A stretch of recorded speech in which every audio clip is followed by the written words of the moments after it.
Pada kesempatan ini saya akan membahas tentang doktrin Tritunggal yang ditugaskan oleh dosen kami, Bapak Pendeta Dr. Adolf Butar-Butar, supaya kami membahas doktrin Tritunggal abad yang kedua.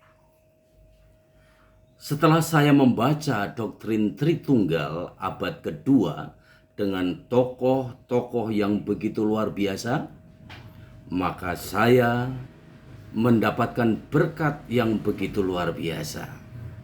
Tokoh abad yang kedua yang pertama adalah Justinus Martir, yang giat belajar dalam filsafat yang ada dan akhirnya menemukan kebenaran yang ia cari, yaitu Perjanjian Lama yang berisi kisah penantian Israel mengenai Mesias, yaitu Kristus sebagai Logos.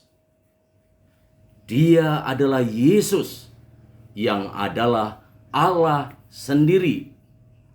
Sebab itu, Bapa, Anak, dan Roh Kudus adalah tiga pribadi yang masing-masing berbeda, namun ketiganya setara dalam kehendak dan keilahian.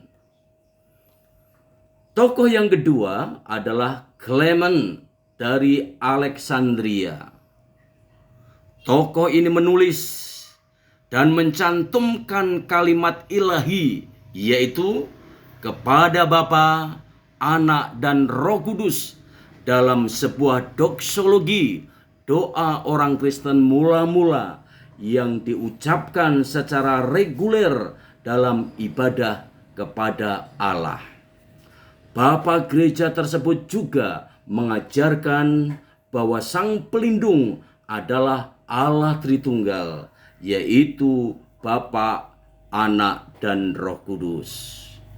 Doksologi yang selalu dinyanyikan di dalam ibadah kira-kira seperti ini. Hormat bagi Allah Bapa, hormat bagi anaknya, hormat bagi Roh Penghibur ketiganya yang esa. Haleluya, haleluya, ketiganya yang esa.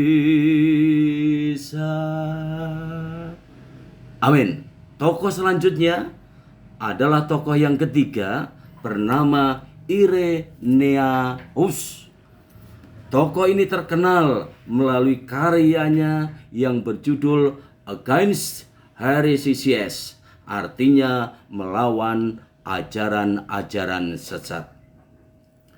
Tokoh ini juga sangat aktif memberikan penguatan iman dengan ajaran seperti yang ditegaskan di dalam pengakuan iman Nisia Konstantinopel.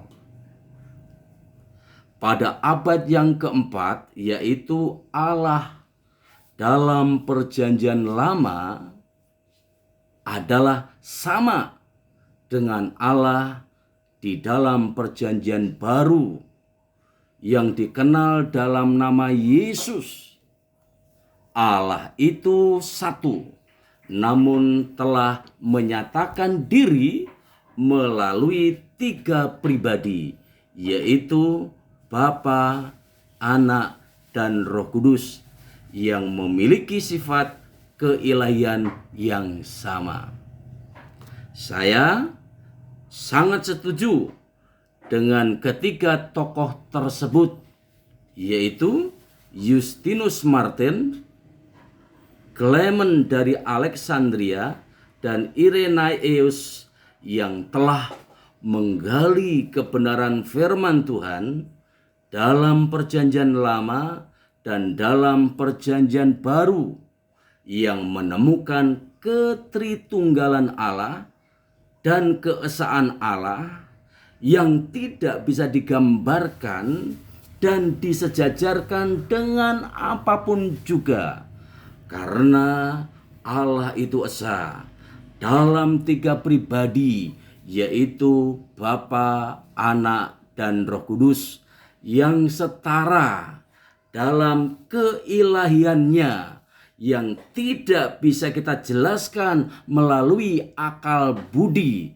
melainkan hanya bisa kita terima dengan iman setelah kita lahir baru. Doktrin Tritunggal harus kita kuasai sebagai hamba-hamba Tuhan, sebagai orang-orang percaya, sebagai guru-guru agama Kristen, untuk menangkis serangan-serangan dari orang atau kelompok yang tidak mengakui ketritunggalan Allah. Pada masa sekarang ini, doktrin Kristen perspektif Pentakosta juga menjabarkan tentang doktrin Trinitas yang kudus sebagai bekal teolog-teolog masa kini, supaya kita bisa berapologetika guna mendapatkan kebenaran, jawaban sesuai standar kebenaran firman Tuhan. Amin.